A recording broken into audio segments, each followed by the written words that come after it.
भाइयों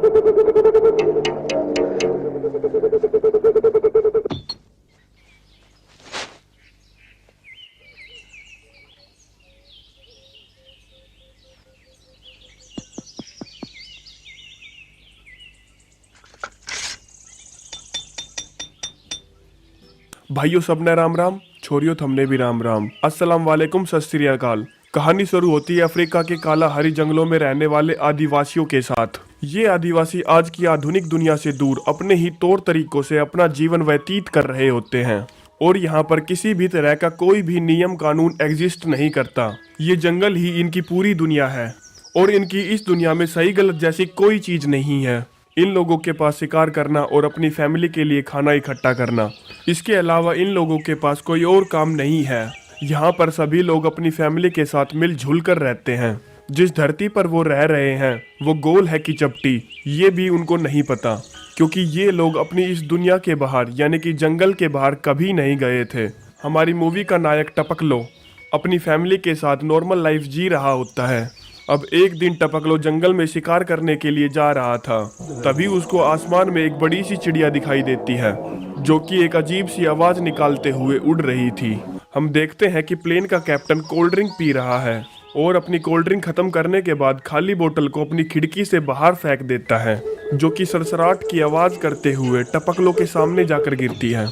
टपकलो जब उस चीज के पास जाता है तो पाता है कि उसने इतनी चमकदार चीज इससे पहले कभी नहीं देखी थी, जो कि देखने में तो पानी जैसी थी लेकिन बहुत सख्त थी। टपकलो को लगता है कि ईश्वर ने ये तोहफा धरती पर इसके लिए भेजा है और टपकलो सोच में पड़ जाता है कि ईश्वर ने इतनी अजीब दिखने वाली चीज धरती पर इसके पास क्यों भेजी। अब टपकलो इस खूबसूरत चीज को लेकर अपने परिवार के पास जाता है। उन्होंने इससे पहले इतनी खूबसूरत चीज कभी नहीं देखी थी। ये सभी आश्चर्यचकित थे कि ईश्वर ने इतनी अजीब चीज हमारे पास क्यों भेजी और अब इसको धीरे धीरे काम में लिया जाने लगा। इसकी लंबाई, चौड़ाई और चिकनाई के हिसाब से इसे सांप की चमड़ी को संभाल कर रखने में भी उपयोग किया जाने लगा और अब धीरे धीरे इसको सभी कामों में इस्तेमाल किया जाने लगा। और इस अजीब सी दिखने वाली इस चीज के इस्तेमाल से इनके कई मुश्किल काम आसान हो जाते थे। अब सभी लोग इस चीज को इस्तेमाल करना चाहते थे। धीरे धीरे सभी लोगों को इस चीज की जरूरत पड़ने लगी। ये चीज इन आदिवासियों के जीवन में इतनी ज्यादा इम्पोर्टेंट हो जाती है कि वो कोई भी काम इस चीज के बिना नहीं कर सकते। अब सभी लोगों में उस चीज को पाने के लिए झगड़े शुरू हो जाते हैं और शांति से रहने वाले इन आदिवासियों में जलन जैसे, ईर्ष्या जैसे सिम्टम्स उत्पन्न होने लग जाते हैं। टपकलो ये सब देख रहा होता है और वो ईश्वर पर गुस्सा होता है और सोचता है कि शायद ये चीज श्रापित है। ईश्वर ने शायद ये चीज गलती से हमारे पास भेज दी है, इसीलिए लोगों पर इस चीज का बुरा असर हो रहा है और वो गुस्से से ईश्वर को वो चीज वापस लेने के लिए बोलता है। अब ये चालाक खोपड़ी उस बोतल को ऊपर खुले आसमान में फेंकता है, लेकिन वो चीज वापस से नीचे आकर गिर जाती है। अब एक बार फिर से वो उस बोतल को उठाकर फिर से खुले आसमान में फेंकता है, लेकिन इस बार वो बोतल उसके बेटे के सिर पर आकर गिरती है। अब इस अजीब सी दिखने वाली चीज के कारण टपकलो और उसकी फैमिली को बहुत सारी परेशानियां झेलनी पड़ती है। टपकलो रात को एक सभा बुलाता है और बताता है कि शायद ये चीज श्रापित है। ईश्वर ने शायद ये चीज गलती से हमारे पास भेज दी है, इसीलिए वो इस श्रापित चीज को पृथ्वी के आखिरी छोर पर फेंक कर आएगा। और टपकलो की इस बात से सारे आदिवासी एग्री हो जाते हैं। अगले दिन टपकलो उस बोतल को लेकर पृथ्वी के आखिरी छोर पर फेंकने के लिए निकल पड़ता है। दूसरी तरफ हम देखते हैं कि कुछ आतंकवादी देश के प्रेसिडेंट पर हमला कर देते हैं। वो अंधाधुंध गोलियां चलाते हैं। इसके बाद वो वहां से भाग जाते हैं और यहाँ की निकम्मी पुलिस इनका पीछा करती है। हम देखते हैं कि प्रेसिडेंट की जान बच गई है। प्रेसिडेंट बताते हैं कि ये हमला सैम ने करवाया था, उनको ढूंढो और मार डालो।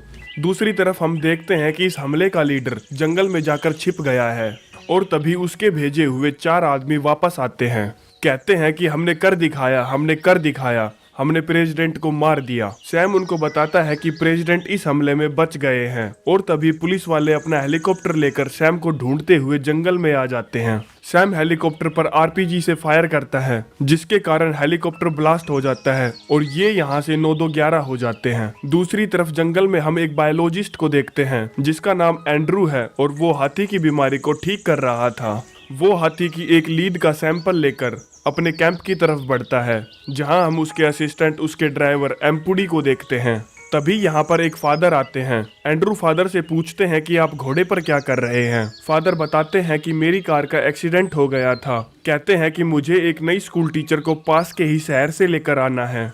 एंड्रू एम्पुडी से पूछता है कि क्या इस कार की मरम्मत हो गई है। एम्पुडे बताता है कि इस गाड़ी का स्टीयरिंग और ब्रेक अच्छे से काम नहीं कर रहे हैं। एंड्रू फादर से कहता है कि अगर आप बुरा ना माने तो क्या मैं उस स्कूल टीचर को लेकर आ सकता हूँ। अब एम्पुडे एंड्रू को बताता है कि इस गाड़ी को बंद मत करना और इस गाड़ी के ब्रेक्स भी मत लगाना, क्योंकि इस गाड़ी के ब्रेक्स खराब हैं। हम देखते हैं कि टपकलो जंगल में आराम कर रहा था। तभी उसके बगल से वो कार फुल स्पीड में गुजरती है, जिसकी आवाज से वो जग जाता है। टपकला सोचता है कि ये बड़ा ही अजीब जानवर है, जिसके अजीब से 4 गोल पैर हैं और वो अपने पीछे अजीब से निशान छोड़ गया, जैसे कि 2 बड़े सांप वहां से गुजरे हों।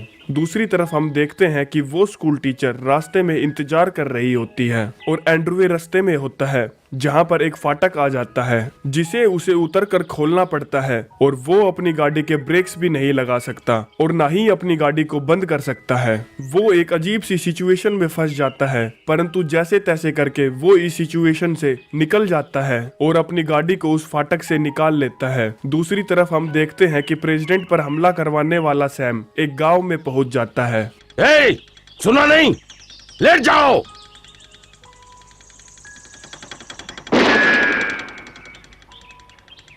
जहां से वो पेट्रोल और खाने का सामान चोरी करता है और अब एंड्रू भी स्कूल टीचर के पास पहुंच जाता है, जहां पर वो गाड़ी से उतरकर पत्थर को उठाने के लिए दौड़ता है और अपनी गाड़ी को पीछे जाने से रोकता है। वो स्कूल टीचर के पास जाता है और अजीब अजीब हरकतें करने लगता है, क्योंकि उसने इतनी खूबसूरत लेडी इससे पहले कभी नहीं देखी थी। और तभी हम अपनी मूवी के नायक टपकलो को देखते हैं, जो कि उस बोतल को पृथ्वी के छोर पर फेंकने के लिए जा रहा था। उसे रास्ते में एक आदमी मिलता है। वो उसके पास जाता है जहाँ पर उसकी बंदूक रखी हुई थी। टपकलो उस बंदूक को उठाता है और कहता है ये तो बड़ी ही मजेदार लकड़ी है। ये देखकर वो आदमी अपने दोनों हाथ ऊपर कर देता है और वहां से भाग जाता है।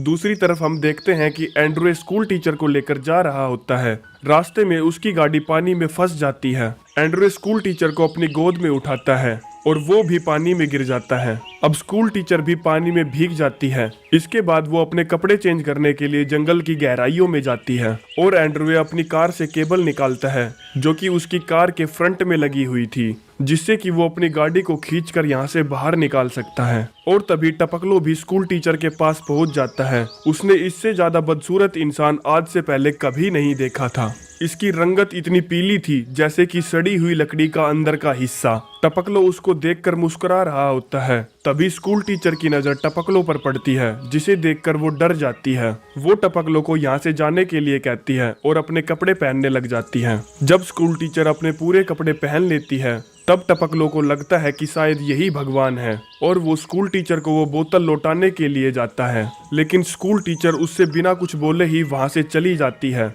वो स्कूल टीचर के पीछे जाता है, जहाँ पर टपकलो एक और ईश्वर से मिलता है। एंड्रू तंबाकू का सेवन कर रहा था, जिसकी वजह से उसके मुंह से धुआं निकल रही थी। टपकलो सोचता है कि ये आग उगलने वाला भगवान है। टपकलो एंड्रू के पास जाता है और कहता है कि ये तो आपकी अच्छाई थी जो आपने मुझको ये तोहफा दिया, कृपया करके आप इसको वापस ले लीजिए।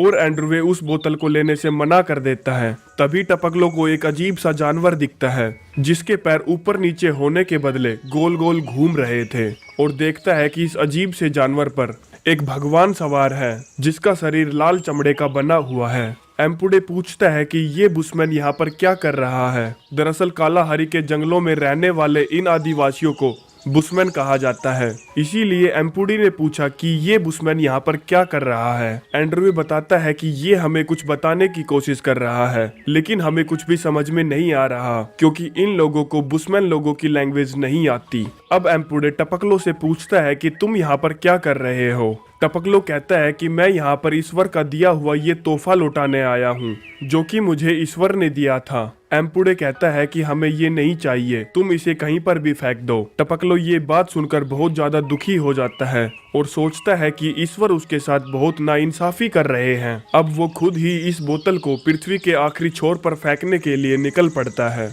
अब टपकलो को रास्ते में एक बकरियों का झुंड दिखता है। टपकलो को भूख भी लगी थी, इसीलिए वो झटपट एक बकरी को मार गिराता है और ये सब देखकर उन बकरियों का चरवाहा अपनी साइकिल उठाकर वहां से भाग जाता है। टपकलो सोचता है कि वो अपने परिवार को दावत के बारे में बताने के लिए जा रहा है और तभी अजीब से दिखने वाला गोल पैरों वाला जानवर उसके पास आता है, जिसमें से वो चरवाहा और पुलिस वाला उतरता है। बुशमैन उनसे कहता है, आओ तुम भी बैठो, तुम भी खाओ, पर्याप्त मांस है हमारे पास। पुलिस वाला गुस्से में कुछ बड़बड़ाता हुआ उस बकरी को उठाकर अपनी कार की छत पर डाल देता है। टपकलो कहता है कि तुम्हारा व्यवहार अच्छा नहीं है और वो एक और बकरी को मारने के लिए आगे बढ़ता है। पुलिस वाला उस पर चिल्लाता है और उससे रुकने के लिए कहता है, परंतु टपकलो को इतने बुरे आदमी से कोई मतलब नहीं है। पुलिस वाला अपनी गन निकालता है और हवा में फायर करता है, जिसकी वजह से बुशमैन को लगता है कि बिजली कड़की और सारी बकरियां इधर उधर भागने लगी। बुशमैन भी उन बकरियों के पीछे दौड़ता है और पुलिस वाला उसके पैर पर फायर कर देता है, जिसकी वजह से वो घायल होकर वहीं जमीन पर गिर जाता है। अब पुलिस वाला उसको उठाकर पुलिस स्टेशन लेकर जाता है, जहां पर कोई भी उसकी भाषा नहीं जानता था, इसीलिए उसे अदालत में पेश किया जाता है। हम देखते हैं कि एम्पुडी को एज अ ट्रांसलेटर इस कोर्ट में बुलाया गया है और यहाँ टपकलो पर बकरी मारने का इल्जाम सिद्ध हो जाता है। कोर्ट उसे 3 महीने की सजा सुनाता है। एम्पुडी एंड्रू के पास वापस आता है। उसे बुशमैन की बहुत ज्यादा चिंता खाई जा रही थी। एम्पुडी एंड्रू से बताता है कि उसने कभी दीवारें नहीं देखी होंगी और उसे अब काल कोठरी में रहना पड़ेगा। वो जीवित नहीं बच पाएगा, वो मर जाएगा, क्योंकि उसे खुले आसमान में रहने की आदत है। हम देखते हैं कि टपकलो काल कोठरी में बंद है और वो यहाँ पर सिर्फ खिड़की को देखता रहता है। एम्पुडी टपकलो से मिलने जाता है और यहाँ पर उसे पता चलता है कि टपकलो ने पिछले 1 हफ्ते से कुछ नहीं खाया। टपकलो माफी भी मांगता है। अब एम्पुडी वकील से मिलता है और कहता है कि वो निर्दोष है। कहता है कि कोई तो रास्ता होगा इसको यहाँ से निकालने का। वकील बताता है कि एज अ गार्डियन तुमको उसकी जिम्मेदारी लेनी होगी। कहता है कि ना ही उसके पास कोई डिग्री है और ना ही उसको पढ़ना लिखना आता है। एम्पुडी कहता है कि उसे जंगली जानवरों और पेड़ पौधों की अच्छी समझ है। इसके बाद एंड्रवे उसको एज अ विशेषज्ञ हायर कर लेता है। अब ये तीनों वहां से अपने कैंप की ओर चले जाते हैं और तभी हम देखते हैं कि सैम ने अपने लोगों के साथ मिलकर स्कूल पर हमला कर दिया है। वो वहां से सभी बच्चों और टीचर को अगवा कर लेता है। हम देखते हैं कि एंड्रवे बुशमैन को कार चलाना सिखा रहा है। सैम उन सभी बच्चों और टीचर को अगवा करके जंगल में ले जाता है, जहाँ पर ये तीनों भी जंगली जानवरों की स्थिति जांचने के लिए जाते हैं। अब एंड्रवे अपनी दूरबीन से देखता है कि यहाँ पर बहुत सारे बच्चे और हथियारबंद सैनिक भी हैं। एंड्रवे को पता चलता है कि टीचर को भी अगवा किया गया है। अब ये तीनों मिलकर एक प्लान बनाते हैं, जिसके अंदर ये टपकलो के लिए एक छोटा सा धनुष बनाते हैं और उसकी तीर को जहर में डुबो देते हैं, जिसके लगते ही वो लोग बेहोश हो जाएंगे। अब टपकलो बड़ी ही चालाकी से उनके ग्रुप में जाकर शामिल हो जाता है। वो एक एक करके सभी को वो जहरीला तीर मारता है, जिससे वो सभी लोग वहीं पर बेहोश हो जाते हैं। हम देखते हैं कि 2 लोग बच गए हैं, जो पहाड़ी के अंदर बैठकर ताश खेल रहे थे, और तभी ये सभी लोग इन गुंडों की बंदूक उठाकर दौड़ने लगते हैं। तभी एक बच्चे से गलती से गोली चल जाती है, जिससे उन दोनों गुंडों का ध्यान इन पर पड़ता है। वो दोनों इनका पीछा करते हैं और टीचर इन दोनों पर गोलियां चलाती है, जिसकी वजह से यहाँ पर क्रॉस फायरिंग होने लगती है। और तभी एंड्रू और एम्पुडी भी वहाँ पहुँच जाते हैं। ये दोनों गुंडे उन पर भी गोलियां चलाने लगते हैं, लेकिन कुछ ही देर में पुलिस वहाँ पर पहुँच जाती है और वो सैम और उसकी टोली को गिरफ्तार कर लेते हैं। और अब बुशमैन के भी यहाँ पर 3 महीने पूरे हो गए थे। इसके बाद एंड्रवे बुशमैन को कुछ पैसे देता है, जो कि बुशमैन के लिए बिल्कुल बेकार थे, लेकिन फिर भी वो उन पैसों को ले लेता है और अब वो वहां से उल्टी दिशा में चलने लगता है, क्योंकि उसे अब वो खोई हुई बोतल ढूंढनी है और उससे छुटकारा पाना है। बुशमैन को वो बोतल वहीं पर मिलती है जहां पर वो बकरियों का शिकार कर रहा था। वो उस बोतल को उठाता है और पृथ्वी का आखिरी छोर ढूंढने के लिए निकल पड़ता है। वो कई दिनों का लंबा सफर तय करता है और एक दिन वो एक पहाड़ी के किनारे पहुंच जाता है, जहां पर बहुत सारे घने बादल थे।